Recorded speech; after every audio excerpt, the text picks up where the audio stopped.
আসসালামু আলাইকুম বন্ধুরা, কেমন আছেন সবাই? আশা করি সবাই ভালো আছেন। তো আমরা চাই আমাদের গাছ থেকে ভালো এবং সুস্বাস্থ্য খাবার খেতে চাই, যেন আমাদের শরীরের শারীরিক গঠন ঠিক থাকে, যেন পুষ্টিকর খাবার খেতে পারি আমরা।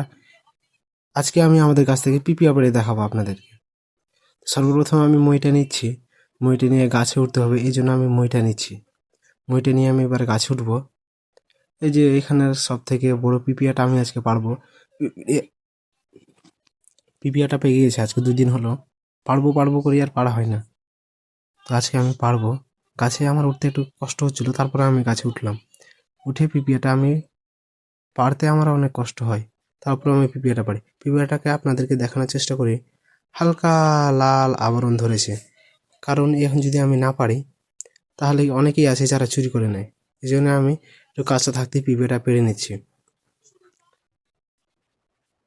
এবারে আমি মইটা রেখে এবারে ছিলবো। এবারে আমি পিপিয়াটাকে তার আগে আমি হাতটা ধুয়ে নিয়ে আসি। হাতটা ধোয়ার পর এবারে ছিলবো আমি।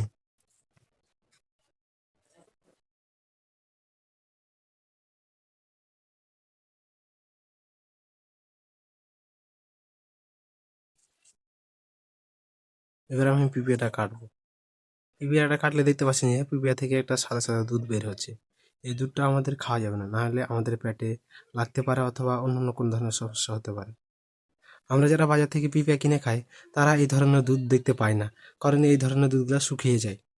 আর তারা অনেক ধরনের মেডিসিন ব্যবহার করে থাকে, যার ফলে পিপিয়ার দুধটা শুকিয়ে যায়। আর যখন আমরা গাছ থেকে পেড়ে টাটকা খাই, তখন এই ধরনের দুধ দেখতে পাই। তো দেখতে পাচ্ছেন পিপিয়াটা লাল একটা আবরণ ধরেছে, আর এই দেখেন দুধ পড়িয়ে যাচ্ছে টপ টপ করে। পিঁপড়েটাকে ফাটিয়ে দেখো, লাল হয়ে গেছে।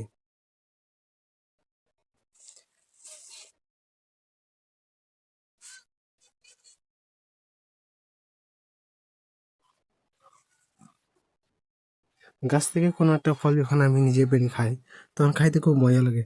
কারণ গাছের তার নিজের গাছের লাগানো, নিজের হাতে লাগানো গাছ, ওই গাছের আবার ফল পেড়ে খাইতে অনেক মজা লাগে। আপনারা যারা বাড়িতে গাছ লাগান অথবা ওই গাছের ফল যখন কোনো সময় পেড়ে খান, তখন তার আনন্দটাই অনেক।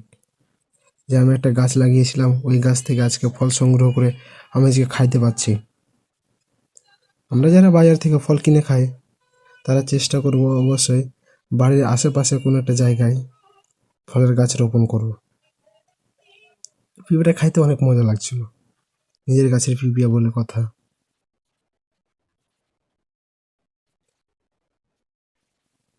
যার জন্য আমি খেতেই আসি, খাওয়া বাদ দিই না। আমি আরেকজনকে দিই, সেও বলে এই পিঁপড়া খাইতে অনেক মজা লাগছে। সে বলে সেই স্বাদ, এর মতন স্বাদ আমি কোথাও পাইনি। আমি আরেকজনকে দিলাম, সেও বলে ও এটার মতন স্বাদ হয় না। তার মুখে লোড হয়ে আছে, তারপরে সে মুখে ভরে।